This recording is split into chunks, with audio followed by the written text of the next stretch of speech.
Everyone remembers the beauty of Out of Africa, but few know what it really took to capture it. What if I told you the real story behind it was anything but peaceful? From wild animals to brutal weather and a crew on the edge, this romance felt more like surviving the wilderness. Number 1. The film that rarely happened. It's hard to imagine now, but Out of Africa rarely existed. In the mid-1980s, an era of action blockbusters, MTV, and neon lights, Universal Studios had zero confidence in the slow, nostalgic love story about a Danish writer and a game hunter in colonial Kenya. But Sidney Pollack, fresh off Tootsie, wouldn't let it die. He believed Karen Blixen's memoirs were more than a romance. It was about independence, heartbreak, and the wild pull of the unknown. What's even crazier, this story had been circling Hollywood for decades.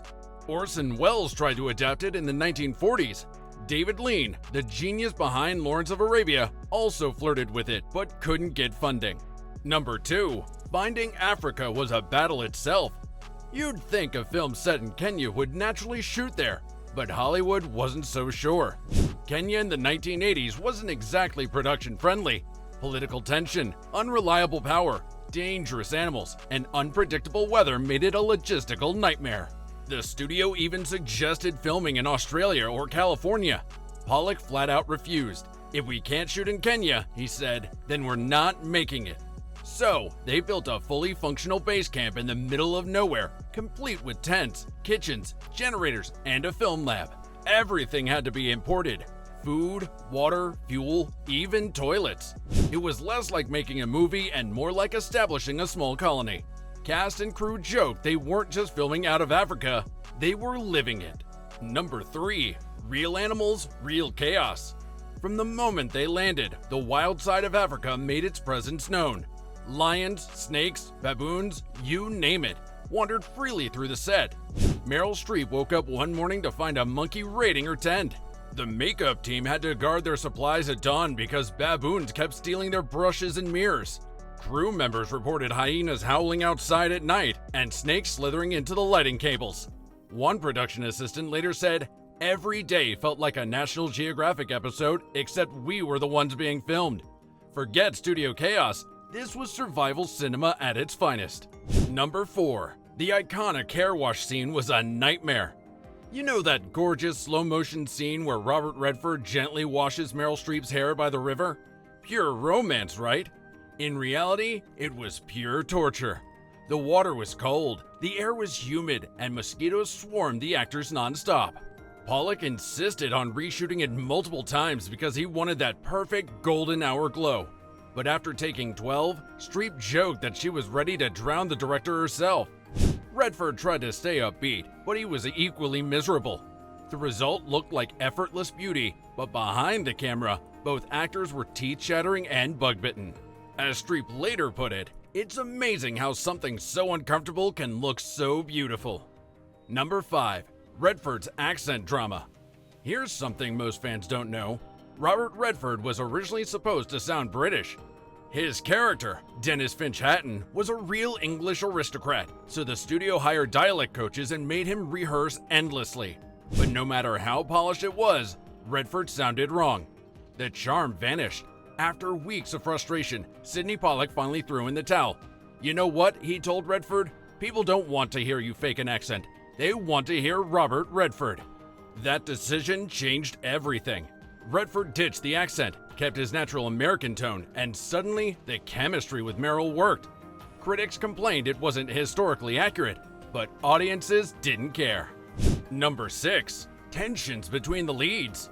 On camera, their chemistry was timeless. Off camera, it was complicated. Meryl Streep is famously precise. She studies, rehearses, and shows up knowing exactly what she wants. Robert Redford, on the other hand, is all about spontaneity and instinct. That creative clash sometimes made sparks fly. Pollack described it best. It was like conducting a duet between two different instruments. Beautiful, but tricky. Streep would get frustrated when Redford improvised lines. Redford got restless when scenes dragged. Still, their push and pull made an on-screen relationship feel alive. Number 7. Nature was the toughest co-star. Forget the actors, Africa itself was the diva. The weather changed by the minute. Clouds would roll in just as the camera was ready. Windstorms destroyed set decorations, and sudden rain turned dirt roads into rivers. Pollock wanted natural sunlight, not studio lighting, which meant the crew spent hours waiting for perfect skies that rarely came. For one of the film's most famous shots, Karen's farm glowing in a golden sunset, it took 3 days, 6 generators, and countless lighting rigs just to make it look natural. The irony? Viewers think it's the simplest shot in the movie. Number 8. The lions were 100% real. When Meryl Streep walked beside lions in the film, those weren't visual effects or puppets. Those were real lions. The production worked with professional animal trainers, but even trained lions are unpredictable. During one tense take, a lion unexpectedly growled and lunged forward, sending the entire crew running. The trainer had to fire blanks in the air to scare it back. Streep froze on the spot, completely terrified. She later said she genuinely thought, "This is how I die," in a movie about coffee farming. Pollock left the moment out of the final cut, but crew members said you could feel real fear in her body language, even in later takes. That authenticity? 100% adrenaline. Number 9. Mosquitoes, heat, and sanity loss. If the animals didn't break you, the environment would. Kenya's heat was merciless. Temperatures soared past 100 degrees Fahrenheit, and the air buzzed with mosquitoes. Crew members fell sick, food supplies spoiled, and camera equipment literally melted under the sun. Radios barely worked, which made communication a nightmare. Some of the crew started referring to the project as out of sanity. Meryl got fevers, Pollock lost his voice, and Redford developed rashes from the constant bug spray. Still, no one quit. Pollock later said, "Every time someone wanted to give up, I reminded them, this discomfort is the movie." And he was right. That raw, lived-in feeling on screen came straight from real exhaustion. Number 10. Obsession with authenticity. Sidney Pollock didn't want Out of Africa to look like a movie. He wanted it to feel like stepping into another century. The crew hunted down authentic props from Europe and Africa. Furniture, teacups, clothes, maps, and even Karen Blixen's actual style of luggage. Hundreds of pieces were shipped by boat and truck to Kenya, where everything was assembled by hand. The costume team went as far as recreating 1910 stitching techniques to get the silhouettes right. "We weren't just designing a film," one designer said. "We were resurrecting a world that no longer existed." That level of authenticity paid off. Critics still praise Out of Africa as one of the most visually accurate period pieces ever made. Number 11. The plane wasn't just a prop. That breathtaking yellow biplane soaring above Kenya's Golden Hills? Completely real and terrifyingly fragile. The production found an authentic 1920s era biplane, restored it, and shipped it piece by piece to Africa. Robert Redford was determined to make the flying scenes believable, so he trained to handle basic takeoffs and landings himself.